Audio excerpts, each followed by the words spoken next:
Hello, bit of a vlog moan here really. I haven't completed any kits, so I just want to talk to you about this tornado I was going to build.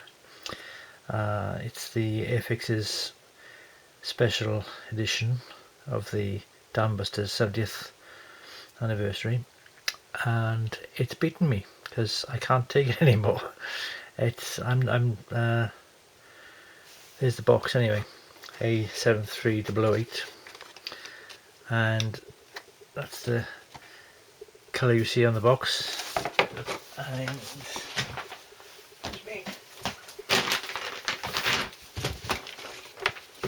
these are the paint colours he called out for. See, so you can see the problem, initial problem.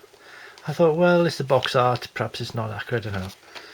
But you look at the aircraft ZA492 on the internet, and it looks nothing like this.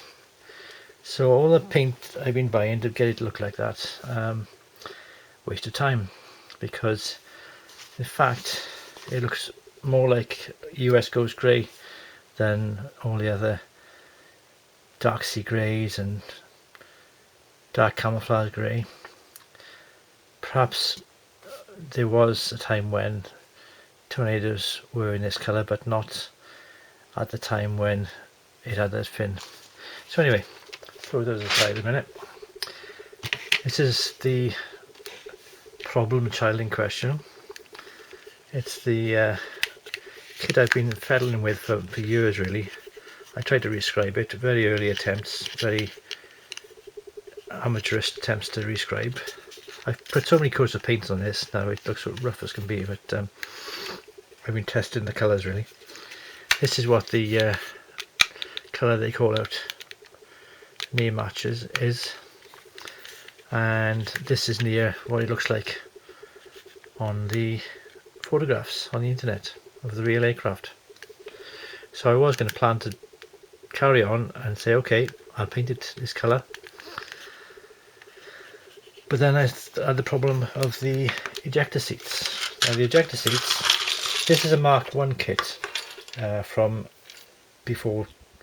time before mankind, I think, and it has these Mark 1 ejector seats. Well, I say Mark 1, early ejector seats. They're the triangular sort of top, when tornado seats of this era or that era are more like these aftermarket ones, which of course don't fit because the kit is designed for the ones which aren't suitable.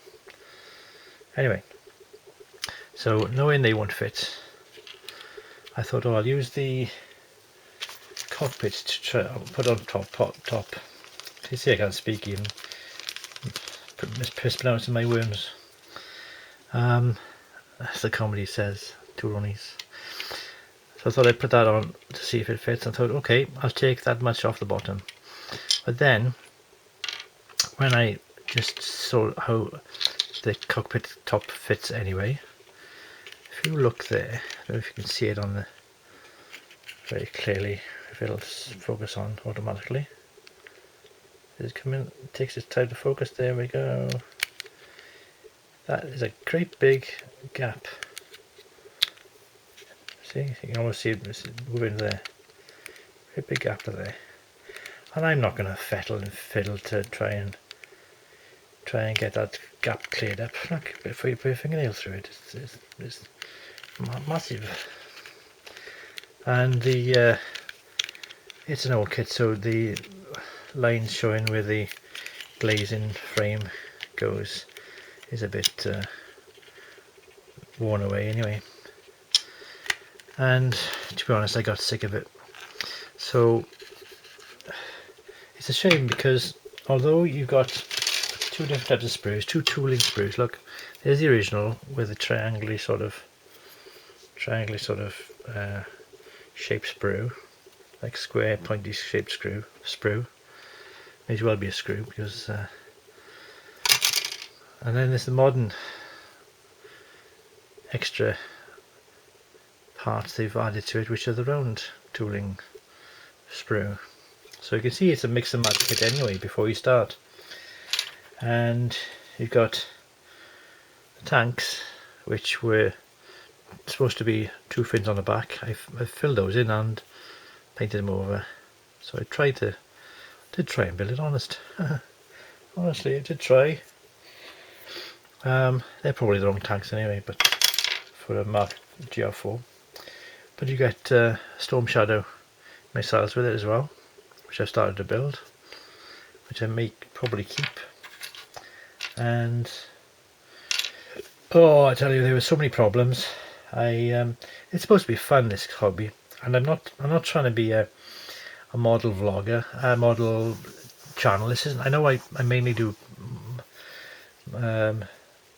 models, uploads of model videos, but I'm not a model channel, you see. So it's not worth my while fretting over it and saying, oh, I must make sure I got an upload of a new model, because these are a standby topic really. They're part of what I do, part of my hobbies, but they're not the only hobby I do, and they're not the only thing interesting in my life. So, I mean, look at the old, there's a bit of moon there, if I'm going to focus in. Focus, or hocus pocus in the focus, isn't it? And a little bit of a ejector pin or whatever it is would need sanding down, and there's no detail on it. Look, there's no detail on the inside either of these wheel wells, and the wheel wells are shallow, and it would, put it this way, be a compromise for me to do it. So I have a plan, a cunning plan, like Fox, as the Blackadder sketch goes. I'm going to keep the parts for the GR4, namely the weapons and the various extra sticky outfits. Not those, they're probably wrong. And I'm going to get another of Rebels 172. This is Rebel, yeah. Rebels 172 kits of the GR1, which I believe are known as one of the best tornado kits in 172 at the moment. And I'm going to build it because I don't want to waste these beautiful, lovely decals, which are special edition decals for the 617 Squadron 70th anniversary. I'm not going to waste these decals on this kit. It's just, you know, putting new art on an old blinking, I don't want to be rude, but it wouldn't be fair on the decals to build this kit anymore. So there we are. My conclusion: Airfix, please do a new tooling of the Tornado. They're not in service anymore. I don't think there may be one. I don't know if Italy or Germany's got any more. I don't think they do. But so there's no secrecy design problems with it, surely. So let's have a new tooling of a Tornado, please, Airfix. And therein ends the lesson for today. So thank you very much for listening to my gripes, and that's my vlog on reasons why I'm stopping building this Tornado. I am, however, building other ones, other aircraft, and you'll see that in another video. So thanks for sticking with me, and bye bye for now. Ta-da.